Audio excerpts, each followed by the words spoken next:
Hello mga langga, so nandito na naman tayo, no? So ito palang lugar na pinuntahan namin ay Perry ito, no? So Perry yan mga langga. So Perry, yung Perry na to ay naghahakot ng mga products papunta sa kabila mga langga, no? So hindi ito pwede port na mga isdaan mga langga, hindi. So ayan ay Perry na papunta sa kabilang lupain. Nandoon yung sa kabila, basta sa kabilang kanto, doon sa may ano, ganun nga. So itong Perry mga langga, malapit lang to sa may park mga langga, no? So makikita pag magpunta ka sa may park mga langga, so nandoon din yung Perry. So magkalapit lang sila mga langga, so makikita mo rin sa labas yung Perry.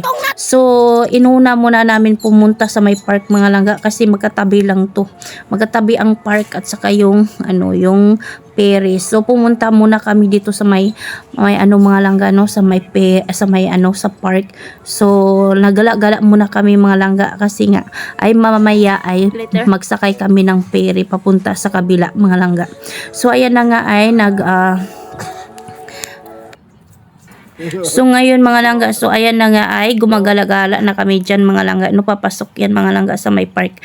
So ayan na nga ay mayroon mga ano dyan mga langga, may boot yan, pwede ka magbuting-buting dyan mga langga kasi may park na may mga tubig dyan mga langga. So itong park pala mga langga ay pwede ka magdala ng mga tent.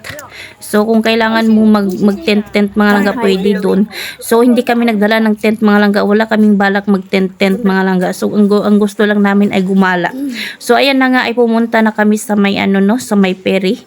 So ayan na nga ay nagbayad lang kami ng 2 RMB for each mga langga. So mura lang talaga kasi nga malapit lang naman, nandoon lang sa may kabila. So pwede naman mga langga, no, na ano mga langga, pwede ka naman mag-ride ng car papunta sa kabila mga langga, pero gusto namin ma-experience yung Perry mga langga. So ayan na nga ay nag-waiting na kami na babalik yung Perry mga langga. Madali lang naman magbalik yung Perry.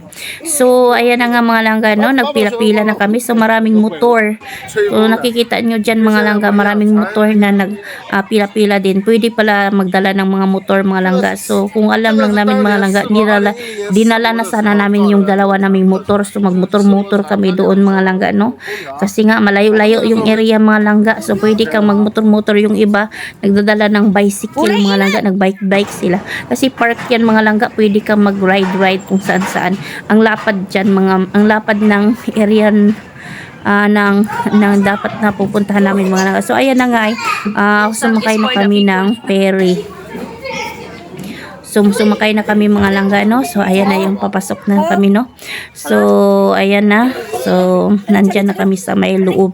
So pumunta kami sa labas ng ferry mga langga kasi nga ay may mas maganda doon sa labas mga langga. Makikita mong lahat ng mga view doon na kailangan mong tingnan. So ayan na nga, maraming mga booth dyan mga langga, no. So itong boat mga langga ay hindi yan mga fish port mga langga, hindi yan siya. So yung boat na yan mga langga ay ano yan, naghahakot ng mga produkto papunta sa kabilang kalye mga langga, o sa kabilang lupain.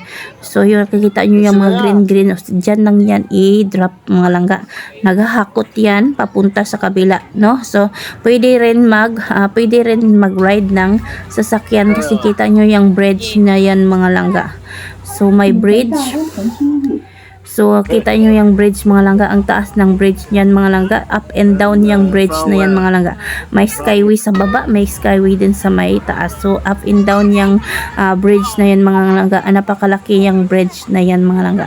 So nakikita nyo yung dalawang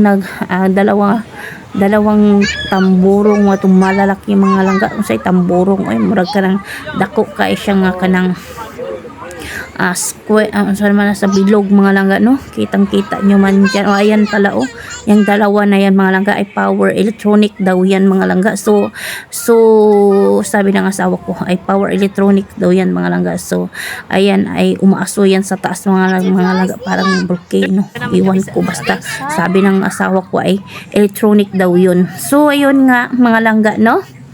So nandito na kami sa park na pinuntahan namin mga langga sa kabila, no. So So kailangan talaga na may dala kang motor mga langga kasi pa malapad yung area mga langga. So bumalik naman kami kaagad mga langga kasi ang init naman mga langga, ano, ang init. Hindi ako nakapagdala. So ayun pala mga langga, nakalimutan ko yung nung hot ko, yung kalo ko ba, nakalimutan ko sa bahay kaya bumalik kami kaagad kasi sasakit talaga yung ulo ko pag sobrang mainit mga langga. Pag uwi ko talaga yan sa bahay, sasakit talaga yung ulo ko, kaya sabi ng asawa ko uwi na lang kami. So ayan na nga mga langga, no, nag-ano na kami na mag-uwi na kami. So maraming salamat sa mga nanonood at nag subaybay sa aking mga video. Thank you so much. Follow for more.